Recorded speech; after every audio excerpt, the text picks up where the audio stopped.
So pass the turn like that, and look at us, we cast some level up creatures. Feel good about things already. Oh god, that's a Magenta.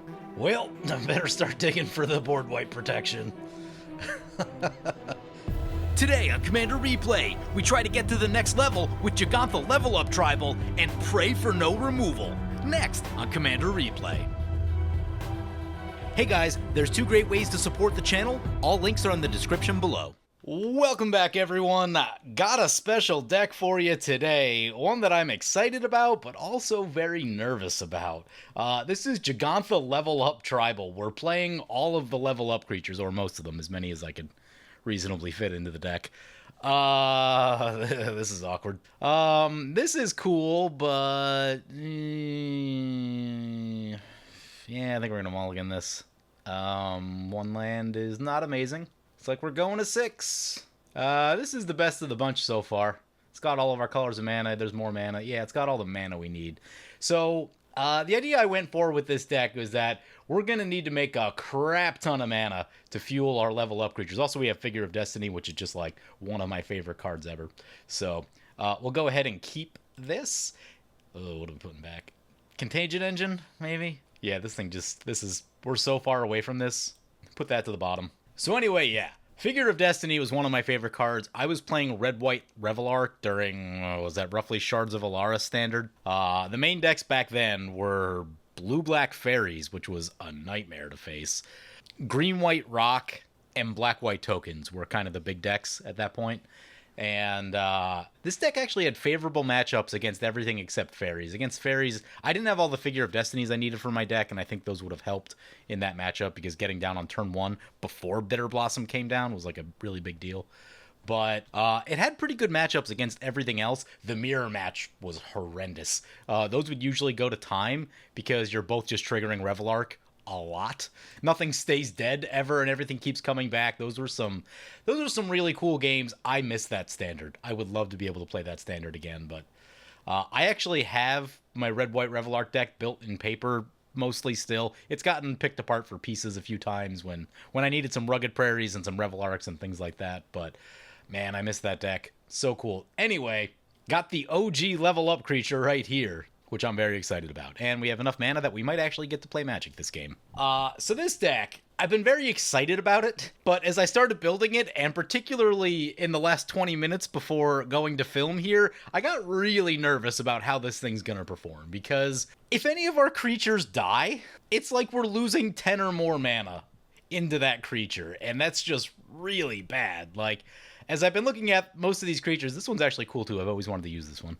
But as I've been looking at these creatures, I'm like, man, these things are so mana inefficient, and like, mana is kind of the biggest deal in Commander, right? And just, yeah, I got nervous about how hard this deck really looks like it's gonna be, so.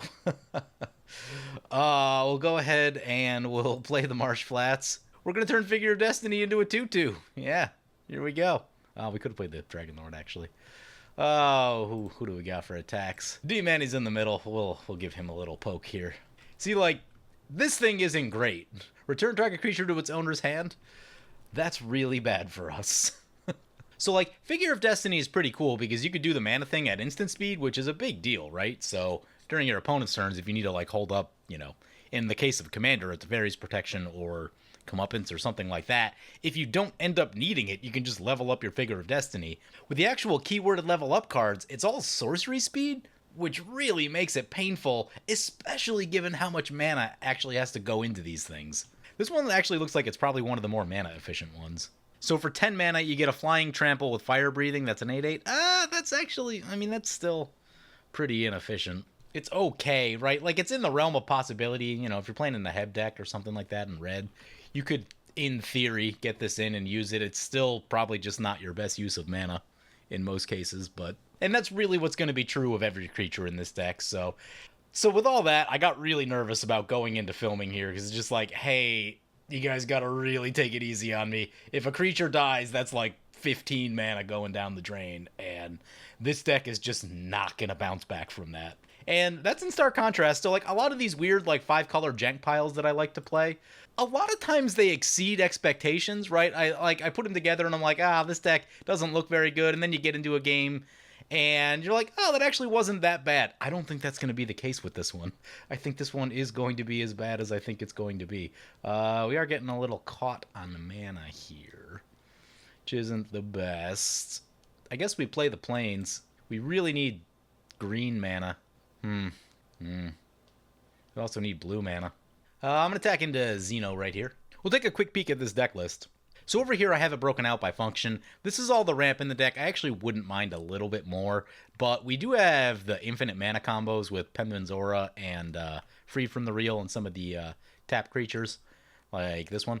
And that's not a thing that I'm normally comfortable running, but I do think that these creatures are bad enough that, like, if you actually wanted to make this deck work and have some kind of chance in, like, a quote-unquote real game of Magic, you're probably just going to have to make infinite mana.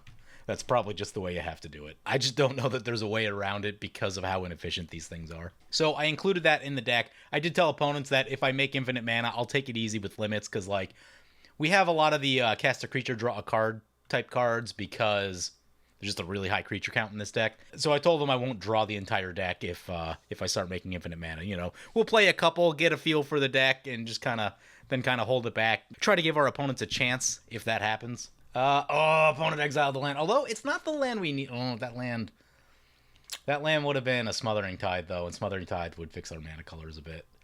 The question is now, I'm thinking about cracking this thing and praying for a land off the top. I've hit a lot of... Yeah, I'm going to crack it. I've hit a lot of plains, it feels like. Considering there's probably only about 2 in the deck. Green-blue is probably where we want to be. Do we have a green-blue land? Do not have a green-blue land. Disappointing. Well, I think it's going to be green then. I mean, we'll probably do like green-black. Would make sense. Yeah, we'll go Bayou, just so we get another color of mana. Oh, I hope we didn't just get screwed by getting that land exiled. Shadow Prophecy. Look at the top X cards of your library. Where X is the number of basic land types. Put up to 2 of them into your hand. Rest into your graveyard. That one's 3 land types. 4. Yeah, okay. I see what's going on. It's not awful. I'm jealous. We need lands. So anyway, back to looking at the deck. So like we said, we have some ramp here. Wouldn't mind a little more. These are all proliferate cards, and people were telling me that you can run this as an Atraxa deck.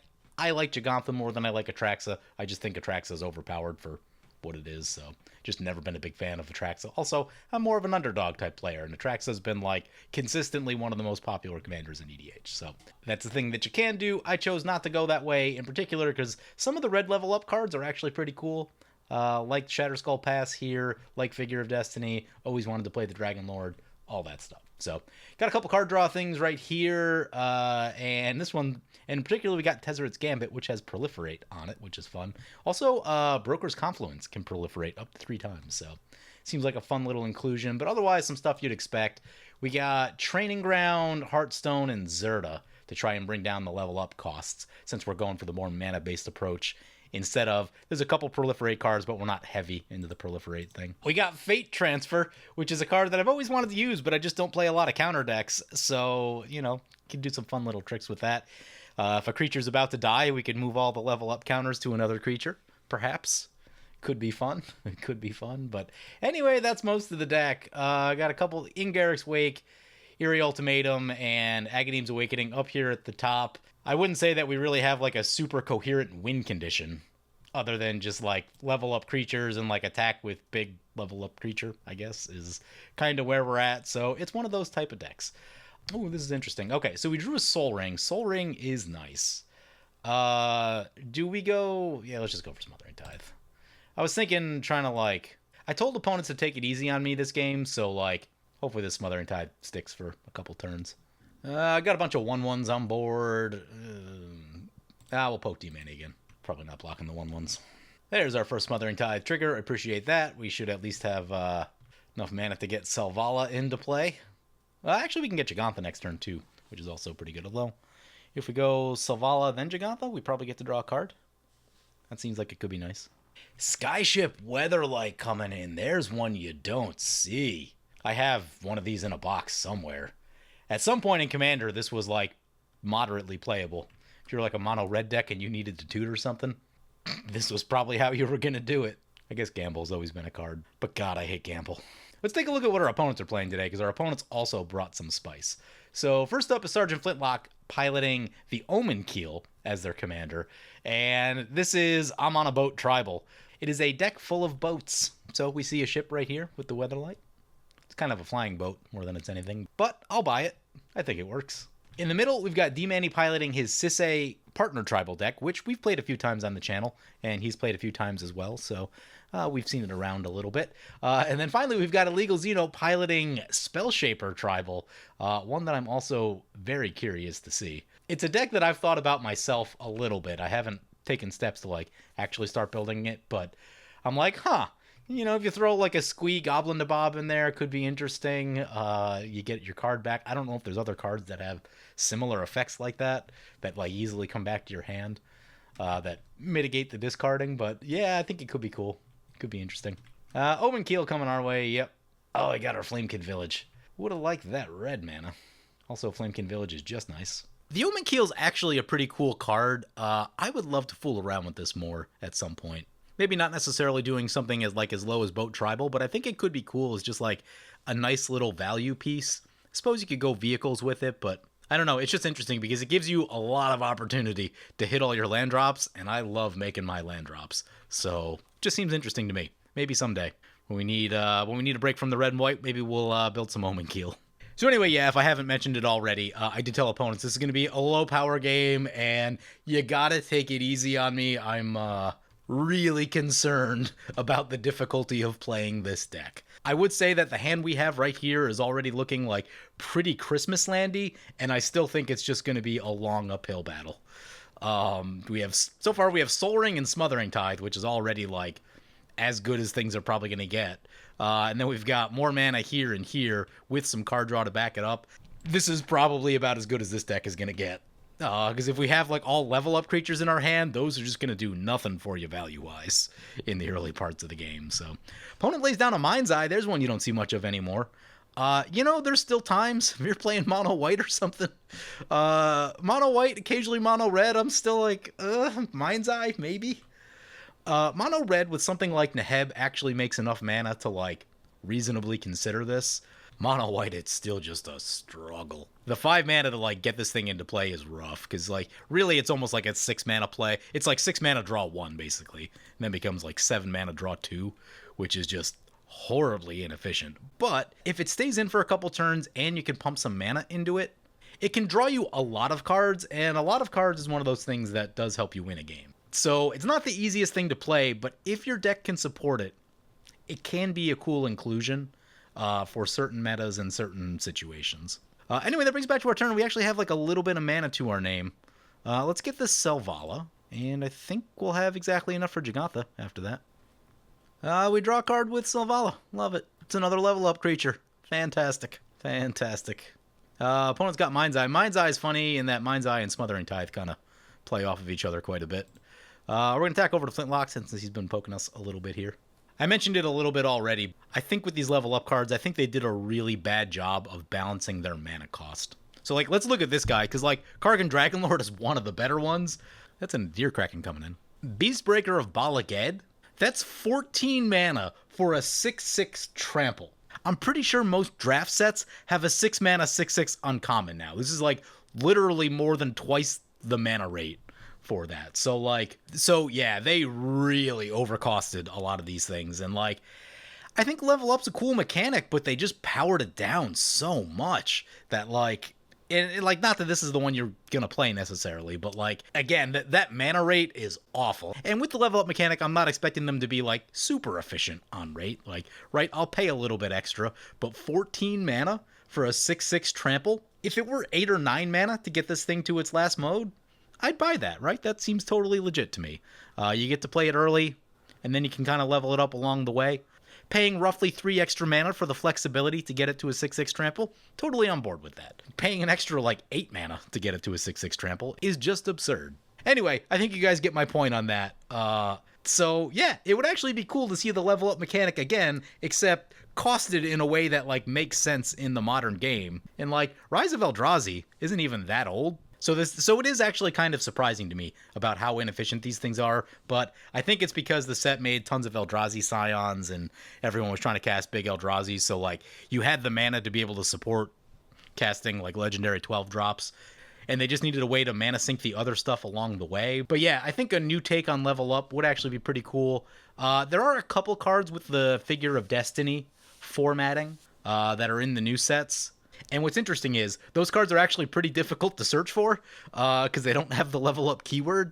I did get a couple of the new ones. There's a chance that I missed a couple because well, with all the cards being printed, it's just easy to miss cards. So let's take a look around the board. So opponent got themselves a Nadir Kraken. Oh yeah, it's got a ton of ships on it. Love it. D-Man, he's got his commander in play plus an Oath of Nissa. And he's got a Gavany Township. That's a card that can beat you in the late game. And, you know, I think this game's going to go pretty late. So you got to watch out for that when someone has like 15 lands in play. We got the Mind's Eye. We got a Prismatic Omen over here. Cool card. Wish they were a little cheaper. May have been reprinted somewhere. I'd have to look. But when it was on a single printing, it got pretty expensive. I think it was in a modern deck or something. But definitely a card I fooled around with a few times in my life. Mostly prior to the channel, I was doing some land types matter type stuff. Anyway, brings it back to our turn. That's a training ground. Xeno's going to draw. We're going to get a treasure. I'm thinking about holding this Karamitra's Acolyte in case a board wipe goes off, because we're going to need to like rebuild and all that stuff. So what's this one do? Copy spells. That seems pretty good. We do have the counterspell one up, which is not amazing, but yeah, let's start by tapping Jegantha here. Oh god, this is so much easier on Magic Online where you could see all the mana. It's gonna be so much easier. Play a training ground. Play this Beastmaster guy. Actually, no, we should activate Selvala, like a professional. Choose a type of mana to add to your mana pool. Looks like we need a green. Looks like we want some blue. And we need some red. So let's get Kargan. Oh, that trigger is gonna get annoying. Let's get this beast guy. Use the soul ring. All right, we just cast 3 level up creatures. Now we got to start leveling them up. Oh god, it's the mana. The mana. What do we need to get this one? Copy instant or sorcery. You may choose new targets. That one seems like a pretty good one to upgrade. We need triple blue for that. I don't want to burn all my treasures for that. We might wait until next turn to untap. Also, you know, if opponents want to drop a board wipe here, then we did just overcommit into the board pretty hard. So we might, yeah, we're going to wait on that. We don't want to like overcommit our resources here because we do have a little bit of mana for this pull from tomorrow, which is probably a thing that's going to have to happen. What's the level up on this one? 2 green. Oh, we need a green. Level this guy up. And we've got 2 white in the pool, so we can actually upgrade Figure of Destiny. Flintlock's got a lot of life over there, so pass the turn like that. And look at us. We cast some level up creatures. Feel good about things already. Feel terrible if someone just laid down a Blasphemous Sack, though. So I've been noticing this, and I want to do a video on this. I've been playing 2 types of games recently. And it's interesting because the split is almost exclusively MTGO versus paper, but most of the paper games I've played in the past few weeks, and which has really been quite a few, I think like probably about 10 games in paper, I don't know that I've had more than like 2 or 3 creatures in play at any given point in time. Like, the amount of board wipes that have been going off is ridiculous, and these are in like different metas too, right? This wasn't just like the Patreon meta that I play with. Certain settings, it is just tough. Like, there were a lot of games where when I lost, I only had lands in play, right? Just like everything had been nuked several times over. And that's a very different game than the other type of game, which is the MTGO game, where no one has any removal at all, and the first problem that sticks probably wins the game. How do we get to a nice healthy balance of a little bit of removal when needed, but, you know, still allowing people to play the game? And anyway, for the paper meta which I described, this deck would be terrible because you just need a lot of permanents in play, and in some metas, it's really difficult to keep permanents in play. Oh, what do we got here? Tap up to 1 target creature. Does not untap during its for as long as you control it. Ew. All right, well, our mana just got cut down quite a bit. That is not great. Xeno says, this is really going to be a game where Maze's End is probably a viable win con. But Dimir Guildgate is in exile. Oh, yeah. Dude, Omenkeel. So this conversation's come up a little bit in prior videos, and people left some interesting comments when I brought it up. So in particular, I was talking about the card Stolen Strategy, which it's almost so good. Like, if it were 4 mana, I'd probably be on board for it. At 5, it feels kind of slow. But the problem with Stolen Strategy is that the cards in your opponent's decks a lot of times won't help you because they're very specific to what their deck is doing. At least a lot of them, anyway. So you don't always get the most benefit out of Stolen Strategy, but someone left me a comment that said, you want to know who does need those cards, though? Your opponents. They were looking for those cards. So with a card like Stolen Strategy, or the Omenkeel in this case, like, it's not always that you need the card so much as you're taking the card away from your opponent. So it just gave me a little bit of perspective and made me think differently about those type of effects. And I'm not saying you like run out of your way for them, but there is just something to say about like disrupting the top of someone's library just a little bit so they can't just have everything they want all the time. Like, what I tell people when I play my tap creature tribal deck is, you can't let me have all my toys. Now, don't blow up every single thing that I have, but you should probably shoot a couple key creatures along the way, because at some point that deck becomes sort of unmanageable, and a real headache for everyone, including myself.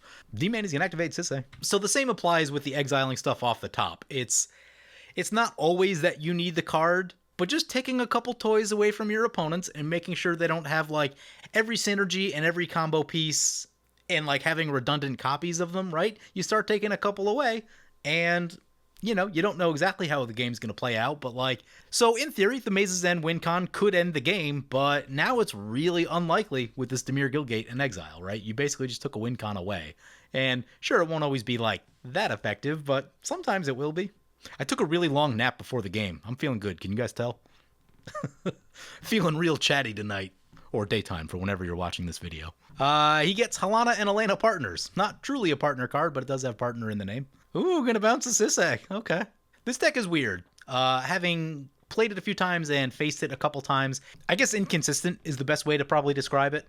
Which is fine, right? This is the game for inconsistent decks, right? This is totally the spot to be in. But every once in a while, like, he hits the value pieces in the right order, and then you're like, oh crap, this is like kind of strong. And like at some point it just overwhelms you.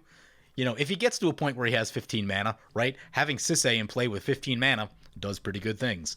But it's definitely a slow build up to that point. So like, it's turn 7 right now. Around turn 9 or 10, we might want to start thinking about being careful with D-Manny. Although, you know, if this thing's out here just annoying everyone to death, that might also change the math on that. But Charm Peddler.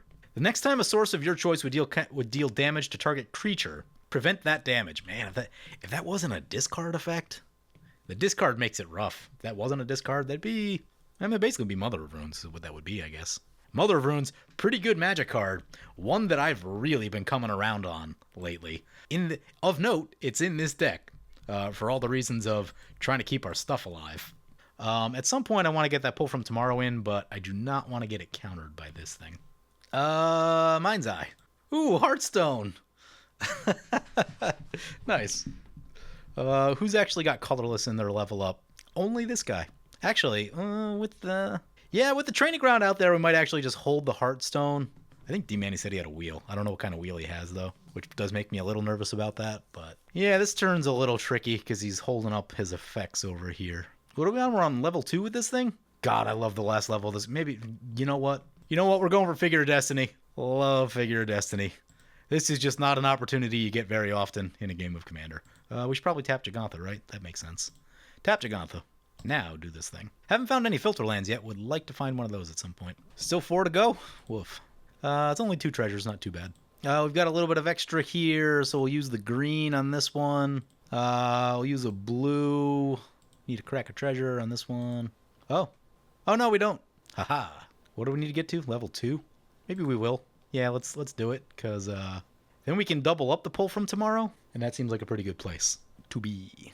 What are we on? We're on 2? If we pump 2 more mana into it, I'll wait on that. I'm not trying to rock the boat too much here. What are we on? We're on 2? 2 more of these makes it a 6/6. Definitely pump 1 in right here. I'll burn a treasure to go all the way in this guy, because that'll probably draw the this thing. That seems good enough for now. I may have overcommitted the mana a little. Do want to get this pull from tomorrow through. So we'll send this one over to Xeno and try to draw the thing out. How big is this one? It's a 2/2. Not very threatening. We'll send this big one over to Flintlock. D-Manny got hit with the bounce last turn, so we'll take it easy on him for a second here. So yeah, when you level up a Figure of Destiny all the way, it turns into an 8/8 flying first strike. Yeah, opponent takes the bait, and they're going to bounce the 6/6 trample. Love it. I'm probably just going to leave it in hand, 1, to keep our treasures up, and 2, in case a board wipe goes off, it leaves us with a creature. So using it as like board wipe protection a little bit here in the event that one happens. D-Manny said he didn't have one, but, you know, he could draw into one. Oh, he's got a 1/1 flyer? Disappointing. No trample. Blocking the damage. Oh, another thought, too, that I had while putting this deck together is that you could go for Kenrith, since Training Grounds, Zerta, and Hearthstone are all pretty solid inclusions with the level up creatures. So you could go that route about it. My concern with that one is that you still need to find a way to make the mana. And it's not that it's impossible to do that. There's still plenty of ways to do that. But for me, I felt like having the mana rock in the command zone that was where I wanted to be. That felt like a good spot. But I could definitely see the world in which Kenrith Training Grounds is definitely a thing. My concern with that deck, though, is that Kenrith is so strong on its own that it's very easy for Kenrith to take away from the focus of the deck. So that was one of the main reasons I avoided doing that. And I did have Kenrith in the 99 of this deck for a minute, but had a lot of cards to cut. Was at like 115, 120 at one point, so really had to cut a lot of things to get down here. Where Jegantha is good, but Jegantha only really makes mana, right? He doesn't necessarily take over the game in the same way that Kenrith can. Jegantha makes it really easy for your other cards to do their thing, and that's kind of what I wanted for this deck. We got some pirates in this card, definitely on a boat. We got a Kraken coming our way. Yeah, we don't have a lot for the Kraken. I think we're just taking that. Also, a Shore Stalker. Nice. I've got Volcano Tribal, a deck that I absolutely love, but has not done well in the views department in the 2 videos I've released on it. I wonder if I should make Ocean Tribal at some point. That seems like it could be fun. Oh, of note, he also went for the land art with the ship on it. Love it. Love it. Mind's Eye. What we want to keep an eye out for is Xeno tapping out enough mana for us to sneak this thing through. I guess the other thing we could do too, if we untap on our turn, we could cast this, and even if they counter it, we could still copy it. That's not a terrible idea. So Xeno has 2 mana left. If they tap 1 more, then we're good on the pull from tomorrow. I don't know. I might just have to jam Figure of Destiny into a deck at some point. Like, if you have a Feast and Famine, you can reasonably get this thing leveled up. Maybe even like the Reaver Cleaver now. That makes a bunch of extra mana. Other ones that I want to try out. There's a couple for Tap Creature Tribal that I want to give a look. Guldraw's Assassin is one that I've looked at a few times, and like, it's probably worth checking out. Again, I balked at the mana cost of getting that going, but that deck does produce enough mana where it could be okay. And as I've talked about before, there are not a lot of cards that like just do 2 damage to a target. This essentially does that, which is cool. So I'd love to see that one. Hex Drinker just looks fun. I think I did level that up one time in a deck somewhere. Never used this guy before, but he seems interesting. Someone was saying in chat that like Lord of Shatterskull Pass looks really cool, and I have to agree. That one does look really sweet. Oh, and of course, the classic Student of Warfare. Always wanted to use that one. Opponent's got a Nakara coming in, yep. Selvala. Something about a lighthouse over here. Sisay, back to play. Boy, would I love to find that Mother of Runes. And a way to give it haste. Prevent our stuff from being bounced. Well, I've been thinking about our board state a little bit. I realized that we have 4 of the most powerful mana-producing cards in the format in play right now. Sol Ring, Smothering Tithe, Jegantha, and Selvala. So again, this is a very Christmas landy start. We're up to 10 treasures. That's pretty sweet. So this Mind's Eye play has actually been working out pretty good for Xeno. He's up to 7 cards, and for the Spellshaper deck, yeah, that's what you want. So repeatable card draw, like, oh god, that's a Magetta. Well, I better start digging for the board wipe protection. I built a Magetta deck once. It was not good. It is just a lot of mana. So, like, the key to really using this is that you probably need to mana vault this into play. And even beyond that, just holding up the mana is pretty rough. But opponent did tap out most of their mana for that, like we just mentioned. So I think this turn's going to be a good time for the pull from tomorrow. Bag of Holding? Sure. Oh, yeah, that seems like a nice little way to get your stuff back that you have to discard. Love it. There's also a few of those things I saw on a deck I played recently that when you discard them, you exile them and can play them till end of turn. There's a few of those type of cards now. I think there's a big timing issue. So, like, if we cast Pull from tomorrow, and then if we hold priority and copy it, I think if they counter it, we lose the copy because it targets. So, like, we can't activate this until they activate that. Pretty sure. I'm not someone that normally has a lot of battles on the stack, but I'm pretty sure that that's how that would go. Oh, I gotta pick up the pace. I'm playing kind of slow here. There's a filter land. Thank God. Let's auto that. Play the Graven Cairns. Let's level this thing up because we can copy it twice. Let's start by tapping Jegantha. Make an extra blue. Level this thing. Oh, we need to do that twice, don't we? Oh, that maybe changes my mind. It'll be 4? Yeah, it's probably still worth it. Although if opponent bounces it, that would be pretty terrible. Oh, no, it's only... Yeah, no, it's only 2. I keep seeing the cost for the activated ability and confusing that with the level up cost. You know, this could be interesting in Tap Creature Tribal. Get access to spells that aren't in the deck. I'm on board. So, yeah, let's try this pull from tomorrow. What are we at? X is 6. It's making it even... How much mana do we have? Yeah, we're getting low on mana. S6 seems good. Opponent didn't take any action. Okay. I mean, that works too. That works just as well. We need to discard a card. Let's discard the non-filter land. I think I'm also going to hold that Bloom Tender for the board wipe that it may never happen, but if it does, I'd like to have some sort of backup plan here. Oh, right, we probably shouldn't just cough a bunch of creatures into... Ooh, we didn't catch that protection spell. Yeah, I think we're going to be losing some creatures here in a second. Well, that being the case, let's make some red mana here using the black. And we'll just pump this guy up a bunch of times. Nope, that's the wrong one. We'll cast the Heartstone and just pray that no one casts an Austere Command. I want to get a card out of our hand so we don't have to discard. How many more do we need for this thing? We're on 4. Oh my god, the mana. The mana. Go to combat. What is it, a 4/4 flying? This one into D-Manny, this one into Flintlock. Ooh. Opponent's got a Capsize. They, oh man, that could mess us up. Because if Magetta, like, we kind of played for Magetta going off. Well, this thing's about to get bounced. I mean, at least it'll probably survive Magetta. That's fun. Capsize is a real concern, though. That's a card that's beaten me a lot over the years. Yep, opponent's working out the deal. Oh, God, we're about to get bounced. Yep, opponent's going to do the thing, and gonna bounce our Echo Mage. We are once again above hand size, which I don't love. Oh, Capsize Figure of Destiny. Yeah, that's what I was talking about with the removal and with buyback. Ouch. Yeah, so, like, now that there's removal, right, we're just going to get picked apart, and as good as our mana production is, I don't think it's good to deal with repeatable spot removal. My concern now is that, like, I was going to try to force the Magetta, and, like, now we don't really have enough power to do it. And we have to discard 2. Oh, we have to discard 2 to hand size. That being the case, I'm going to cast some stuff here in the second main. Who do I not care about losing? What does this one do? Becomes a 2/2, Death Touch 3/3, and draw a card, lose a life. Yeah, seems fine. Can part with that if it goes down. Part of the issue also becomes that, like, with all the other concessions I had to make for this deck, there's just not a lot of removal in here. So, like, getting this thing out of play, getting rid of that Capsize, not a clue. Just not a clue. Oh, the stuff triggers. Opponent passes, no attacks, which is interesting. Has about 4 mana up, looks like. What'd they exile? I never even looked. Got a Conqueror's Galleon, nice. Predator Flagship, sweet. Vortex Elemental. And Spined Megalodon. This is a really cool card.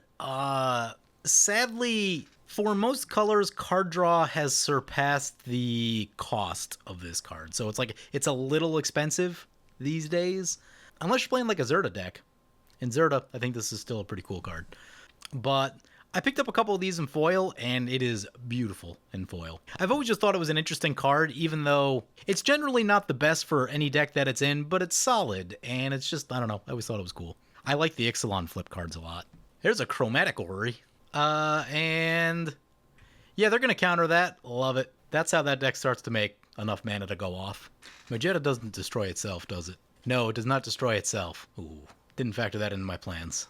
Although, Flintlock still got that Capsize, so, like, at some point, you know, people are going to want to have creatures again, so you probably just have to Capsize the Magetta repeatedly. So D-Man going to send a big attack over there. I told him that if he sends a full scale over that way, I'm going to do the same because I'm trying to get this Magetta dealt with. They're going to block with a 1/1. Yeah, I'll tell you what, Spellshaper Tribal does have a little bit of the Tap Creature Tribal feel to it in the sense that, like, with these repeatable effects, it does get tough to progress the game. Oh, that's a Wheel of Misfortune. So in some sense, like, we have... this hand is tough. I think we keep this hand. We don't have a lot of our, like... We don't have a protection effect. We could use a little more ramp. Although we have these, I'd prefer some land ramp at some point. Although I don't actually know there's that much land ramp in the deck. We'll go 0. We have a full grip, but Xeno's probably going to take a fresh hand. Oh, right, we have a Smothering Tithe. Okay, we just made a lot of mana. Love it. Good, I was actually worried about the mana situation rolling into our turn here, although still got to dodge board wipe of some kind. With Wheel Smothering Tithe, you always got to worry about the game crashing, just of the amount of triggers it generates. Luckily, that was only 2 players that drew, I think. But still, with all the repeated Mind's Eye triggers, also the Savala triggers. At some point, like, you just hit too many triggers and the game usually freaks out and can't handle it. Chromatic Lantern. Psychic Possession. Uh-oh. Whenever opponent draws a card, you may draw a card. Well, luckily we got through our big card draw spell already. We didn't run into our Guardian Project effects at all, so at the moment it doesn't look like we're going to be drawing all that much. I know they need a lot of card draw for the deck. I'm not sure. I mean, I guess it depends, right? If you see a player that has the Beast Whisperer Guardian Project in play, yeah, ton of sense. Why not? There's Warden of the First Tree. I don't actually know what the modes are on this one. 3/3, then gets Trample and Lifelink, and then you put 5 counters on it. Okay. Start by playing the land. How many more do we have to go on that? Oh, that's so many. It is so many. You know, when you have all the cost reduction for this thing, it's actually not terrible. I think we're going to go with this one. I really want Jegantha as an attacker here. Nah, maybe, yeah, let's tap Jegantha. Ah, crap, they have the bounce one up, though. Yeah, I think we can make it hurt enough. Let's use our lands, actually, so we can keep Jegantha up. So we need green. We'll pull that from a treasure, I guess. Oops, that was not correct. Level up. How many more do we have to go? 2 more. Keep going. 1 more we can do with the treasure. All right, we got that one pumped up. Let's go for this guy now. Get double red here, use a treasure. Oh, I should have put the World Tree in this deck. Forgot about that. God, so much mana. There it is. We did it. We upgraded a Kargan Dragonlord, although it's probably not long for this world.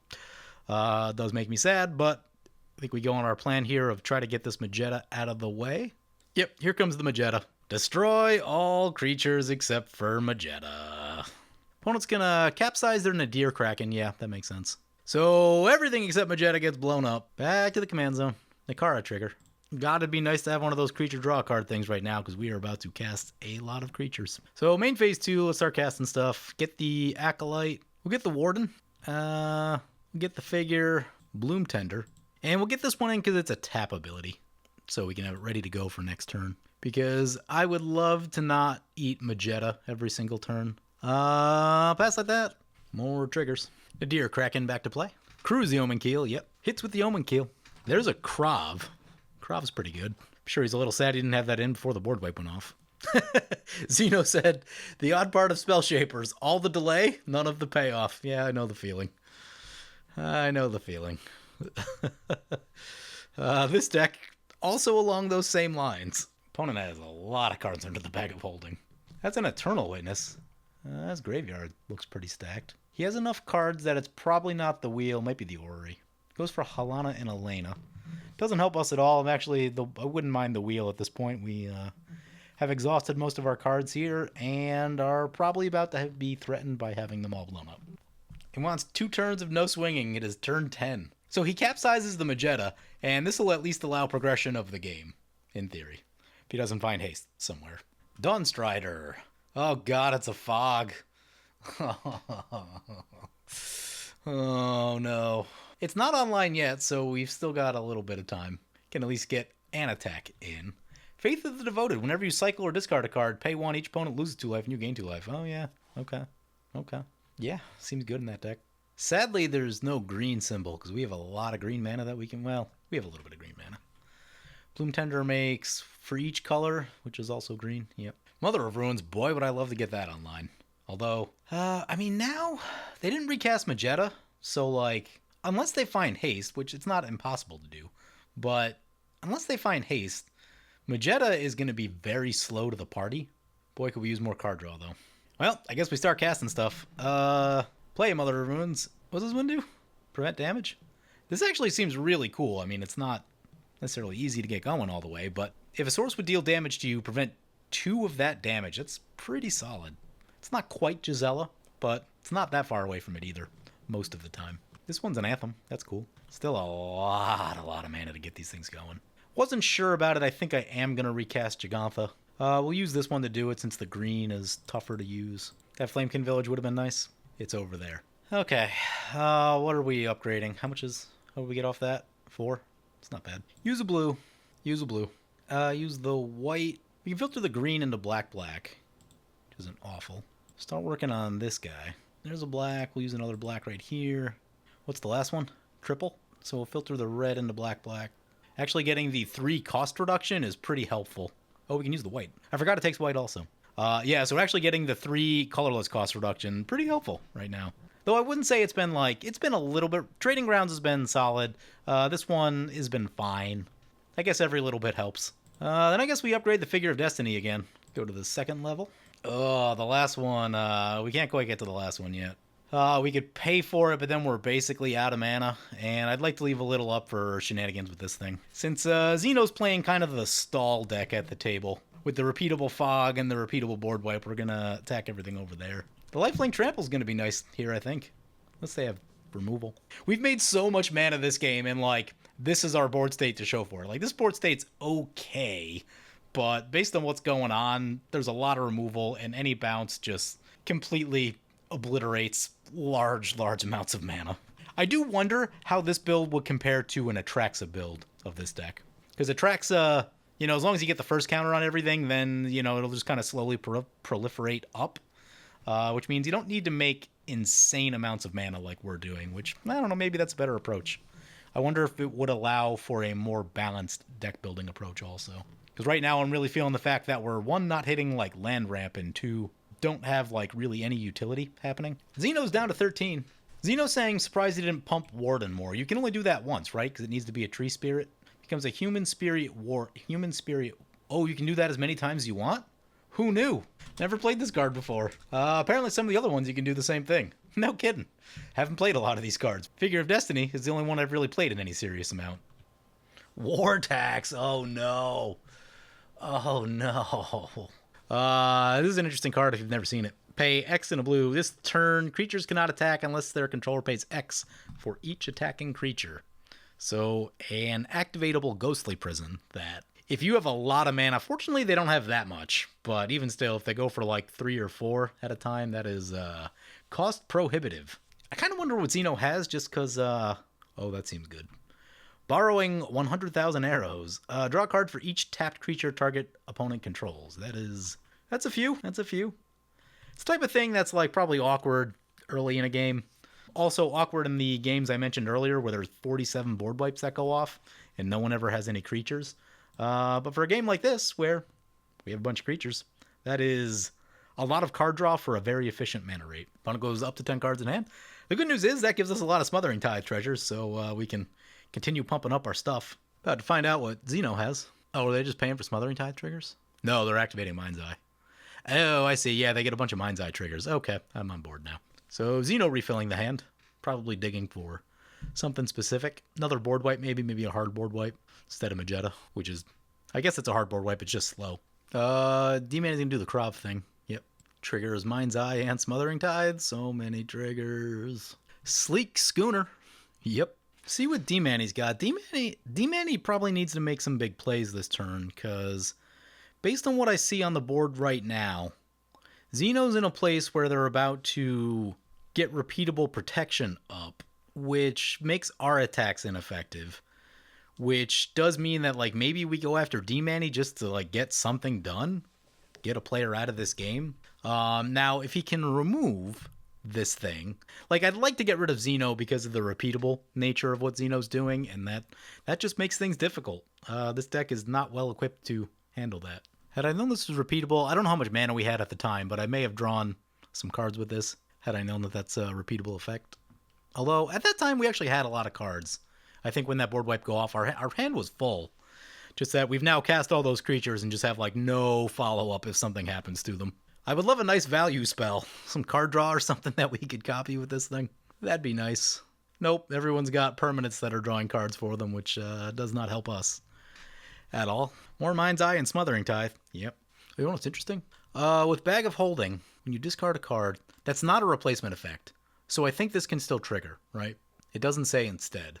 So yeah, I think that still works. I was thinking it was a replacement effect, but I don't think it is. D-Man is going to tutor for something. That's seems like a decent place to be. Do you get Regna right here? Because no, she's not big enough to get Regna. Regna with Krav is just a very solid value engine that's like, it's tough. It's tough to get through that, especially when you're playing a deck like this that's just, you know, we don't have a lot of problem solving. I guess our way through that would just be to make this thing giant and, you know, smash face, pray for no removal. Gets Hadana's Climb. Okay. Okay. Has 3 counters on that. So he could be looking to punch some damage here in a second. This is a really cool card.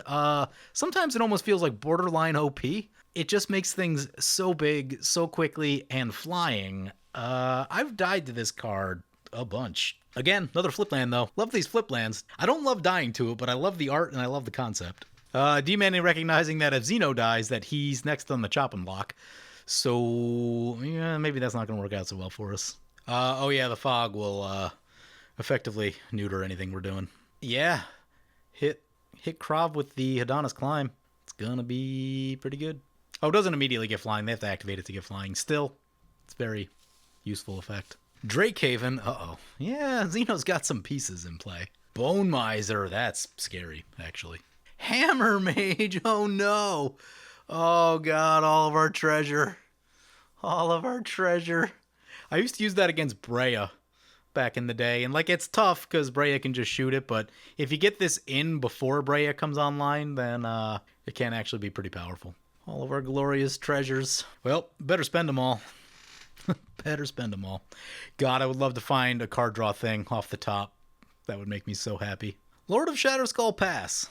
That could actually solve some of our problems. But it's still going to take a turn for that to get going. A lot of bad things can happen between now and then.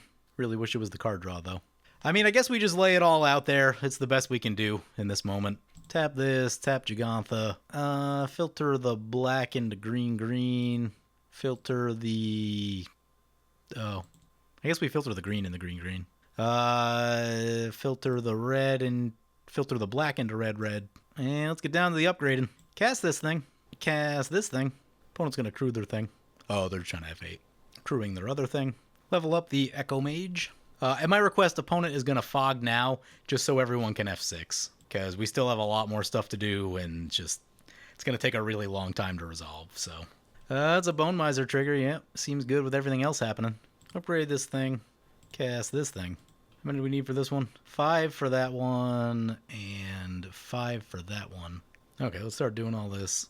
Okay, that one's at 5. Now we go to this one. Okay, that one is leveled up. Let's level up the figure, I guess. Go to level 2. Star 11. What do we need on this one? 6. Star level on this one. So this one, when you level it up all the way, other creatures get +2/+2. Not bad. Not great, but not bad. Send... Oh, crap. I forgot to leave a second treasure up. Hopefully that doesn't bite us. Send this one into Xeno since we're supposed to act. Okay, we have the Bloom Tender to make some blue mana if we need it. A couple more treasures. That's a High Tide. Oh, God, they have a Capsize. How many things are we losing? Although, we have this. God, it's turn 11. We've played 5 lands. Ugh. Yeah, that card draw didn't really pan out the way that I was hoping. Would have hoped to catch Guardian Project or something like that in there. Skull Clamp's probably a good idea for this deck, although, I mean, you really don't want to be losing your creatures with this deck. So, Skull Clamp is a very good card, but this is the type of deck where you want to do everything in your power to keep your creatures in play. Opponent said he's tired of looking at the Capsize in his hand. Yeah, I feel him. This game's starting to get a little long. Probably about the only way you can really expect to have success with this deck. So I get it, but it is getting a little long. It's not even that it's getting long. I mean, it is a little long, but it's more so that there's like things to just kind of stalemate the game and stall it more still going on. Definitely feel the lack of progression. Could bounce this. They would lose a lot of cards. Mostly a lot of lands. They have the Maze's End under there, but yeah, they lost a gate. They're going to hit our Smothering Tithe. That's fine, since Hammer Mage is probably going to blow up all our stuff anyway. We are going to copy that Capsize twice. Where is it? Make sure we click the right one. Definitely the Fog thing. I think also the Bone Miser. That card's really strong. I mean, they can recast it, but at least it'll take them a lot of mana to do it, so they won't have, like, a ton of mana left for follow-up plays. There's 3 Capsizes. Yeah, I mean, if we didn't have Smothering Tithe this game, we'd be just dead, considering we're on 5 lands. Back to hand. Everything goes. Water Elemental, nice. OG art, love it. And Silent Submersible, nice little card. Fell Flagship, love it. D-Man is going to activate Sisay at the end step. Does he have enough? Yeah, he has enough. There's a Sisay. Gets Criminal Past. Have commander creatures have +X/+0, where X is the number of creature cards in your graveyard. Oh, God. And Menace. Ugh. Oh, and he can give it flying? Crap, we're just going to die. We're going to die. Yep. Unless he wants to kill Xeno, but it's probably going to be us. We can't block that much flying. Oh, I wish we had a strip mine. There is some hope in the sense that this thing prevents 2 damage. And maybe he's forgotten about it. I knew I probably should have bounced the Sisay. Yeah, this is that point in the game where I was talking about where Sisay has like 15 mana now, and that's a problem, because now they just fish whatever they need out of their deck. Our deck doesn't do that. It's a Journey to Eternity. Yep. Sacrifices the thing, flips it into a land. I wish you could target any creature with this, because I would totally, well, I guess it's colorless, but would totally try to prevent opponents from targeting their own creatures. It would be fun. What's the Eternal Witness bringing back? Ori, probably? No, I didn't see what it was. Bruce Tarl. That'll get us killed. Yep, that we can't do anything about. Our only real hope is that they run out of mana, but it looks like they have too much for that. Yeah, there's Bruce Tarl. Yep, pump Sisay. Adonis Climb. Oh, into Xeno. How about that? Well, we're going to get a real crack. We're going to get a real good crack at D-Manny, although he's going to gain so much life here that I don't think we can do that much damage. Oh, maybe we can with this thing, but seems unlikely. Okay. Yeah, maybe he just looked at our creatures and said, those creatures aren't that scary. Like, they're fine, but not as bad as, like, Repeatable Fog, Repeatable Board Wipe, right? Those will slow you down much more than what we have going on. Xeno goes down. Does this... Ooh, the double strike doesn't hit. That is good news, actually. He's still at 44, which is a lot of life. I don't think we have that kind of damage. What we can do, though, is turn off auto yields here at the end step. Then we can get another trigger. How much can we pump this thing? D-Manny says, okay, I guess I'll be the arch enemy now. Yeah. So the problem there is that if he kills us, then Xeno just gets back online with all of his nonsense and the game goes on for like 2 more hours. Definitely a thing. Pump this Warden. Oh, do we not have enough? Tell me we don't have enough. Oh, we don't have a black permanent. Yeah, that's the problem. Okay. 1, 2, 3. Nope, not enough for that one either. Okie dokie. Mystic Gate. Not what we were looking for. Tap this thing. I guess tap this thing. Get the Smothering Tithe. Getting this pumped all the way up would probably be a good idea. Although, yeah, I think that would be a good idea. Green into black, red into red, actually. Or no, we can go black. Yeah, we can go black into red, I guess. I guess that's fine. Blue into white. Start with the figure. 1 left. Get it right here. Figure Destiny, all the way upgraded. Oh, God, that makes me so happy. Honestly, I don't even care how this game ends now. We might lose, we might not. I don't know. But I feel good about what we've done. We're going to get an attack with all of our stuff, and that makes me excited, because these are just really difficult creatures to use. So difficult. Yeah, then we go for this guy, I guess. Oh, I forgot we have Bloom Tender. Whoops. It's a 15/15. Tap this thing. How much do we get? We get a white, black. We can use the treasure. I think I'd rather hold the treasure, honestly. So we can use this if we need to. Go to combat. I mean, I don't think this is going to be enough. Is that 44? Oh, you want out, though? The 6 damage should kill this, which, if this is dead, then, like, we might actually be okay. But, how much mana does he have up? Looks like about 4. Everything in the D-Manny, not the Bloom Tender, not this thing. Oh, not the mom. Lord of Shatterskull Pass Trigger. Oh, that's exciting. That is exciting. Didn't think we were going to get to do it. Oh, don't you have a Teferi's Protection. Oh, it's just a Krav trigger. Okay, I can live with that. Krav will survive. Oh, more Smothering Tithes. In theory, could pump this thing up again. We should actually count the damage. That's 25, 33, 37, 41. So 2 activations. Well, he can block a creature. It's actually not good. This is probably going to go down. We can mom it. That's what we can do. Yeah, we can mom whatever he blocks. Shatterskull Pass Trigger. Finally getting there. More Krav? You know what? If we upgrade this twice, I think we do actually have enough. Oh, maybe not, because he still has the blocker. If he blocks the biggest one on the ground... Oh, that's another Smothering Tithe. If he blocks the biggest one on the ground, that'd be this thing. It's an 8/8. That'd be 25, 35, plus 8 is 43. Still not enough. Though I guess Flintlock probably would want to take him out, based on our board state. Maybe he would. I don't know. Yeah, it wouldn't be lethal, especially with the block. If he doesn't block for some reason... Then we can pump it twice, and that'll be lethal. Because he would lose it. Yeah, he would lose it if he blocked. He could block one of these smaller ones, though. D-Manny said he was hoping to find his swords. Didn't do it. He's going to block the one with trample? Oh. Huh. Well, if that's the case, then let's see. That's only 2 damage going through. Yeah, I don't think there's any way we can make that lethal. So if we did 25, it'd be 12 damage, plus this is 22. 38 damage. Yeah, no, we can't kill him from here. We can maim him, though. Give ourselves a great opportunity next turn. Pray for no board wipe. We are so dead if there's a board wipe. He's got 12 cards in hand. He's down to 15. We're up to 52. See what Flintlock's thinking here. For how much mana was invested in that attack, you would hope that at least a player dies, right? So we got 11 mana there. How deep into this thing are we? It's 5, 6. Assuming no cost reduction, we did get the cost reduction help, which does help a lot. But assuming that there was no cost reduction, this would be like 19, I think. 13 to get the first 5 counters, and then 6 more. Yeah, that'd be 19 mana. The real cost for us was 10, so 10 mana. We'll go with the real cost because that makes more sense. So the real cost was 10. The cost on this thing was 10. Cost on this thing, only 8. This one, 9. So we got 9, 8. I think this one was 10. That's 27. What we say this was? 10? 37 plus the 11 here. 48? 48 mana worth of creatures? Yeah, when you attack with 48 mana worth of creatures, you'd hope that it's going to kill someone. I didn't really see what Flintlock was doing over there while I was counting. That brings it to D-Manny's turn. Oh, God. I don't know that we... I guess we're making a lot of mana. I guess that's how we beat that thing. And we have one really large creature, which is the way you want to do it. A little nervous about D-Manny's turn. 13 cards. Board wipe, they definitely play it. And then we just, we've got nothing after that. There it is. I mean, I almost wonder if we should scoop right here. Maybe we'll look at our draw. Back to the command zone. If it isn't, I don't even know what it could be. Harmonize, maybe. It's probably got to be card draw. Agadeem's Awakening would be okay, but we still probably just die to Sisay in a turn. That's all. Bringing something back. It's a Kaneos. We'll draw an extra card. Bard class. Yep. I've been wanting to use this card more. I've been trying to get a paper copy. Try to jam it into Tap Creature Tribal. It's a pretty good number of legendary creatures in there. Not all of them are the right colors, but I just think it's a cool card. I like it. Don't have a land to put in. Mana Confluence isn't going to do it.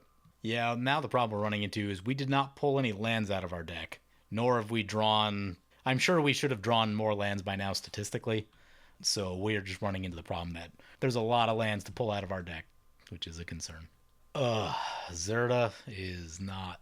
I mean, I guess he's not going to kill us this turn, I don't think, so I think we take one more stab at it, but I am pretty much ready to scoop at this point. I've done what I wanted to do with the deck, and in all likelihood, Sisay's just going to get us right. Sisay plus a lot of mana is enormously problematic. Flintlock says if I draw good, I might get to kill him. Sir, this is magic.